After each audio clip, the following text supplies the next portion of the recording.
ঈশান কিষান সততা দেখাতে গিয়ে বোকা কালিদাস হলেন। আউট না হয়েও পুরনো দলকে কিন্তু উপহার দিল ঈশান কিষান। তো কি হয়েছিল বিস্তারিত জানা যাক। মুম্বাইয়ের কেউ আবেদন করছে না দেখে উভয় সংকটে পড়েন আম্পায়ার। আঙুল তুলেও নামিয়ে নিচ্ছিলেন তিনি বলটাকে ওয়াইড দিতে যাচ্ছিলেন।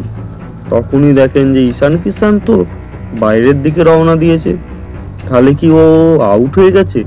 সেই ভেবে আঙুলটাও তুলতে যায়, কিন্তু নিয়মিত কেউ আবেদন না করলে কিন্তু আম্পায়ার আউট দিতে পারে না।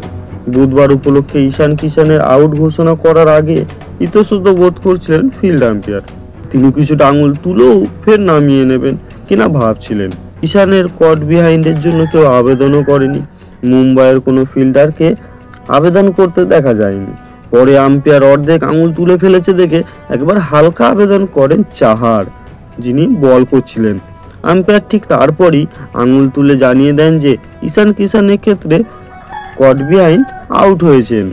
উল্লেখযোগ্য বিষয় হলো ঈশানের ক্ষেত্রে আম্পায়ারের সিদ্ধান্ত অপেক্ষা করেননি। তিনি ক্রিজ ছেড়ে হাঁটা লাগান সাজঘরের দিকে। মুম্বাইয়ের ক্রিকেটাররা এমন সৎ পদক্ষেপের জন্য ঈশানের পিঠ চাপড়েও দেন।